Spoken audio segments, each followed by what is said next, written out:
Ayan guys, good afternoon once again. Election day, nakabotos na ba kayo? At ang ating episode na naman sa hapon na ito ay tungkol naman sa ating pag-rerepat at pag-i-stake ng ating columnar cactus.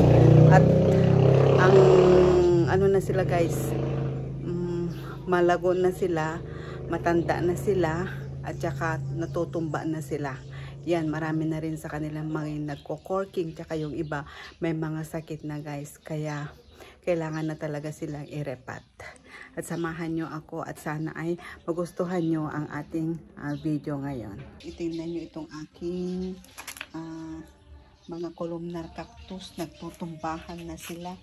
Yan, hindi na maganda ang tayo nila guys. Ito rin, o, tingnan nyo. Yan, yun din, nandun sa dulo yan. Yung mga aking columnar cactus, yan, mga aayusin natin yan ngayon guys. Kaya magre-repat tayo at saka maglalagay tayo ng stake para hindi sila matumba. Ayan guys, o, tingnan nyo itong mga aking mga opuncha. Nagtumbahan na dito, o, yan. Nagtumbahan na sila guys, yan. At ang ating mabalahibo na opuncha, ganyan na itsura niya. Ito naman ang ating old man cactus na kung saan na siya nagpupunta. Yan, meron pa doon hanggang doon. Ito naman ating opuncha din na variegated. Yan, maganda din naman itong opuncha na to, kaso natumba na rin. Yan, tapos itong ating isa napakaganda, o, tapos tingnan nyo, o, may puso na tumubo dun sa may gitna, dun sa nagbenta niya. At ito naman, tingnan nyo, o, although ito corking na siya, o, pero nabutas. Ewan ko kung anong nangyari, hindi ko naman alam ang gagawin ko dyan, kung puputulan ko or what, pero okay naman siya, o. Marumi nga lang guys, yan, tumaba na rin siya. Tapos ito yung mga pinutol ko noon. Kaso nga lang, problema ko ngayon itong mga kanyang mga paso na very brittle na. Kaya kailangan ko rin itong irerepat guys. Tapos meron din siyang tumubo dyan, o, sa may puno. Yan na itsura nila. Yan. Tapos meron pa itong mga ganito, o, may sakit ata. Yan, lilinisan ko ito. Tapos ito rin may tumubo din dito sa base niya. Yan, itong ating blue boy. Yan guys, yan. Tapos ito naman, isa na ito. Yan, ganyan na itsura niya. Tsaka matigas na rin siya. Ito rin isa, ganyan. Tapos itong may ganyan, rough yung edge niya. Yan, mga rough yung body niya. Yan, naggaganyan na sila. Kaya lalagyan ko sila ng stick guys. At di ko alam, yung iba siguro puputulan ko na lang. Yan, marami po tayong gagawin. Ayan guys, ito ang ating unang irerepat guys. Isang opuncha ito guys. At ang ganda niya, ang daming balahibo. Kaso ang problema yan, natumba siya. Meron siya stick, kaso nga lang yan, natumba. Kailangan natin mag-gloves. At tatanggalin natin dito. Tingnan nyo ang nangyari dito sa kanyang puno. Yan, actually hindi na siya nakakapit. Yun, doon na lang siya kumapit sa may ugat. May ugat na siya guys, o. Ito na lang ang kumapit sa kanya. Kinuha ko doon sa may lupa. Ito na ang nangyari sa kanya guys, o, tingnan nyo. Yan, ilalagay ko.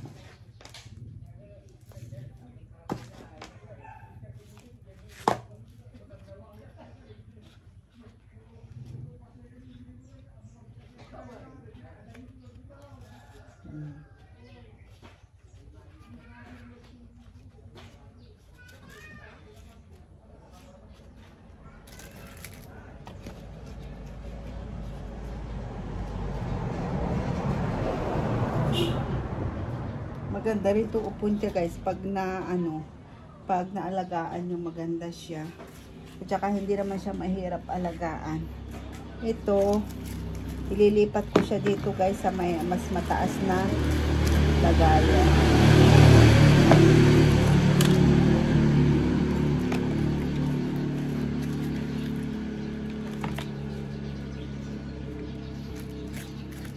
Maganda pa naman siya actually. Tingnan nyo, dapat sa kanila ay hindi yan, hindi masyadong dinidiligan. Once in a while lang ito.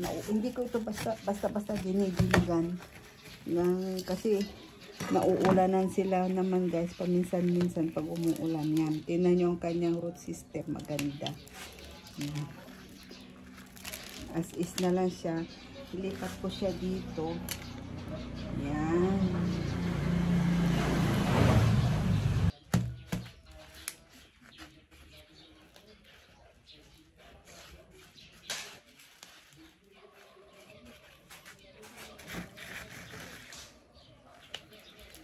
Ilagay natin yung naka-tap na mga bato-bato para maganda rin naman siyang tingnan, tsaka para tumibay yung kanyang base. Ayan. Matibay ang kanyang pundasyon. Ang gusto nitong opuntia guys na aarawan. Natotolerate niya ang full sun pag nag-mature na siya guys. Yan.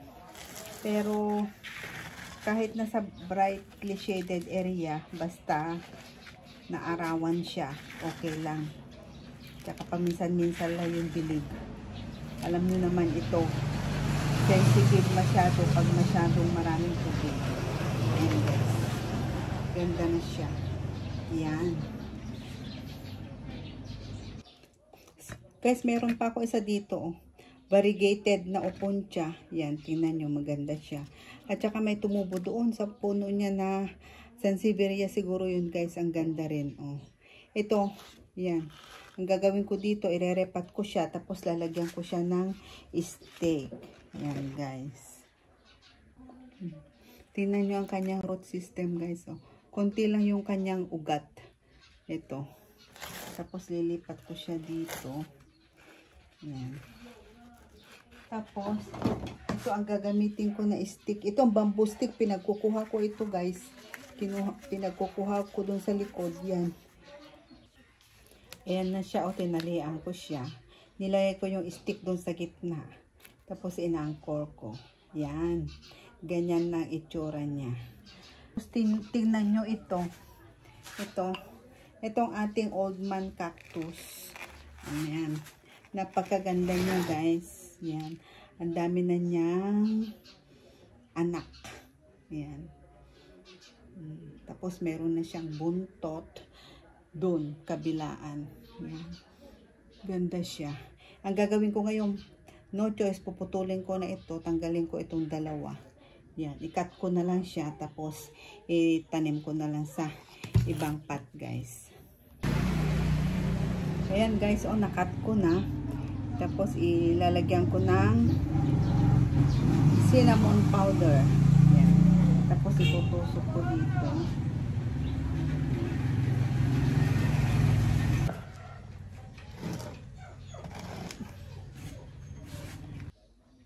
Guys, tingnan nyo tong organ pipe. Maganda siya. Organ pipe ang tawag dito. Kaso lumiko-liko na siya. Yan. Yan. Tapos may puso siya doon sa gitna. Yan. Ganda Ang gagawin ko ngayon dito, puputulin ko na lang siya. Putulin ko na lang siya dito sa pagkatapos nitong puso. Yan. Para di dyan naman siya tutubuan. Tapos, irerepat ko na lang to isa. Yan.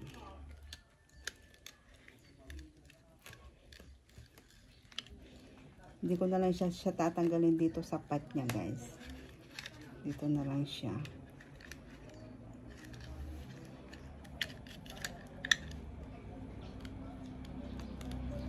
Yan. Putol ko na siya. Tapos, pwede, mas maganda guys kung i-dry nyo ito. Kaso sa akin, hindi ko na lang siya i-dry. Ilalagyan ko na lang siya ng cinnamon. Didiretso ko na lang siya dito. Basta hindi ko muna siya didiligan guys. Yan. Dito siya guys. And then, ito naman, lagyan ko lang siya ng cinnamon doon sa nagputulan ko. Dito sa nagputulan ko guys, lagyan ko ng cinnamon. Yan. Lahat na itong cinnamon, anti-fungal, antibacterial, yan. Yan, ang ganda na siya. Hopefully, tutubuan ulit siya na panibagong pops dito sa kabila. Dito muna siya, total carry lang naman itong pot niya, guys. Ito naman isa, guys, na old man cactus yan. Na-outgrow na niya ang kanyang pot. Ang haba-haba na niya, kaya ire-repat ko siya, guys. Hindi ko muna siya puputulan. Ililipat ko lang siya sa mas malaking pot. Yan. Tingnan yung kanyang root system at kung gaano siya kahaba.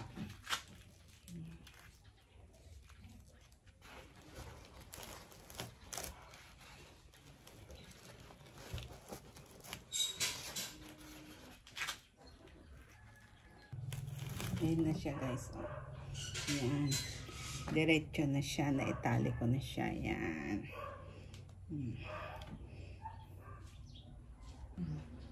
Guys, tingnan nyo itong blue boy natin. Oh, ganyan na siya. Mature na siya. Nagko-corking na siya. Puputulin ko na lang siya. Oh, ganyan ang kanyang tip. Yan. Ang haba na rin niya, guys. Oh, tingnan nyo. Putulin ko na lang siya hanggang dito.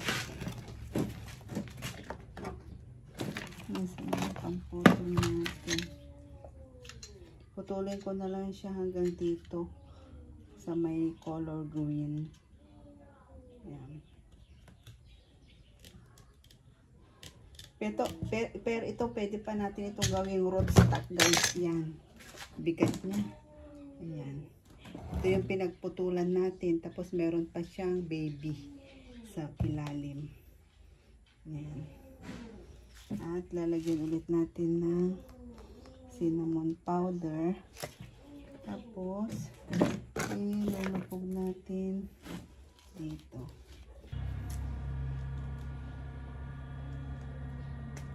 Kasi kung hindi siya lalagyan kaagad ng ganon, matutuluyan siya mag-incline at magbabaw siya na pag ganon.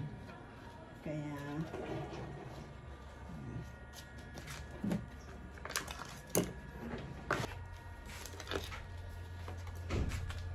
yan, guys.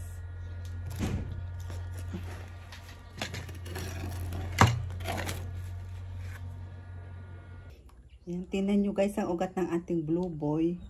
Yan. At ililipat ko siya dito sa isang ito.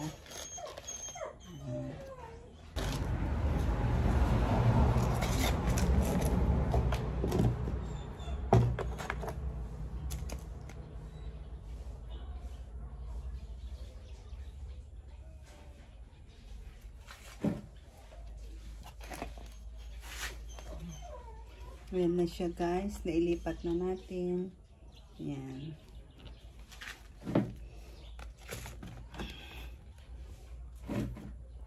Ayan, dito naman tayo sa side. Itatayo lang natin ito kung kaya natin patayuin, guys. Natumba na siya.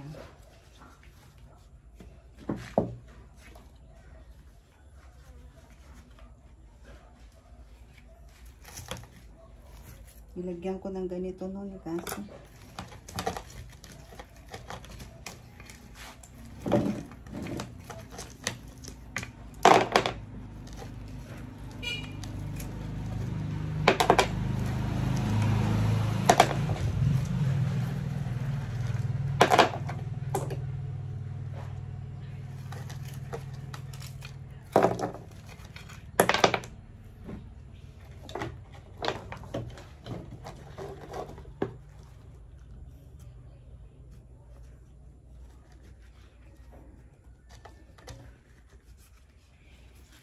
tutusok lang natin ito ang corner.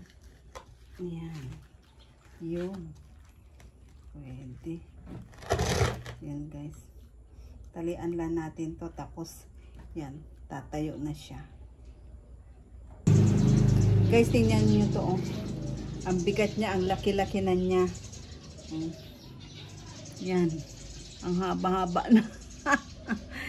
Ay, nako. Ayan, ang liit na ng pot. Kaya ililipat ko siya sa mas malaking pot, guys. Dito ko siya ilalagay sa mas malaki. Ayan. I-uproot ko lang siya. Ang laki na yun.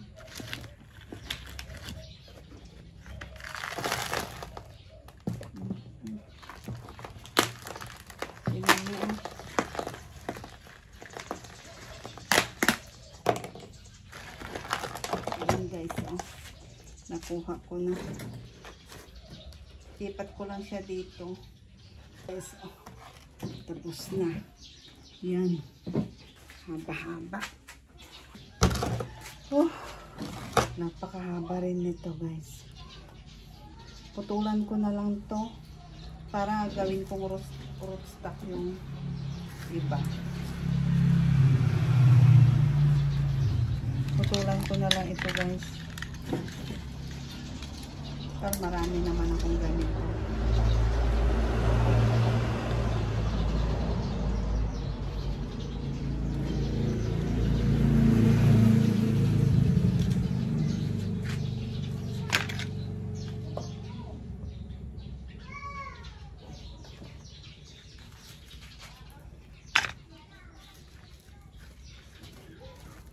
Lagyan ko na lang ito ng stick.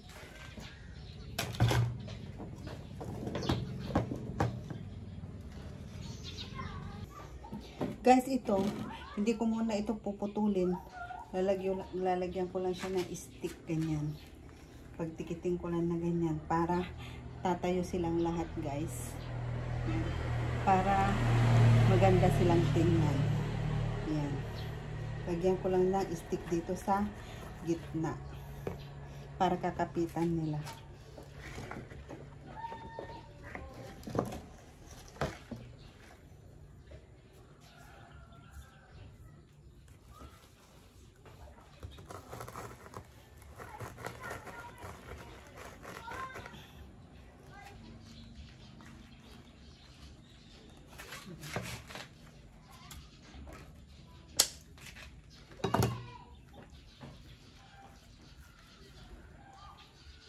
Ayan.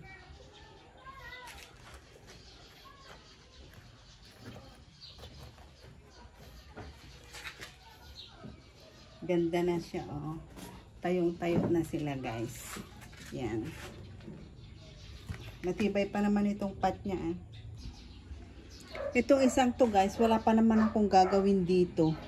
Hintayin ko lang muna na tutubuan dito ng pops. Pag may tumubo na dito na pops, tsaka pwede ko na itong puputulin. Ihihiwalay ko na, guys. Pero, as is muna siya. Hindi ko muna siya gagalawin. Yan. Ayan, guys. All, tapos na tayo sa ating ginawa. Yan. Ang pinakamataas. Yan. Nadiretso ko na, guys, yung mga iba. Yan. Mostly naman diretso na sila. Yan. Yan ang ating accomplishment for today. Yan. At ito naman yung iba. Yan. Hindi ko muna sila didiligan, guys. After 1 week, tsaka ko sila didiligan. Yan. At dito muna sila. Tsaka ko na sila papaarawan pag nadiligan ko na sila, guys. Yan. Thank you so much again for watching, guys. Sana nagustuhan nyo ang ating topic for today. Ang ating re-repat at paglalagay na stake sa ating mga columnar cactus, guys. Have a healthy and happy planting to us all. Sana magkita-kita pa tayo ulit sa susunod na vlog ko. Thank you so much, guys. Bye!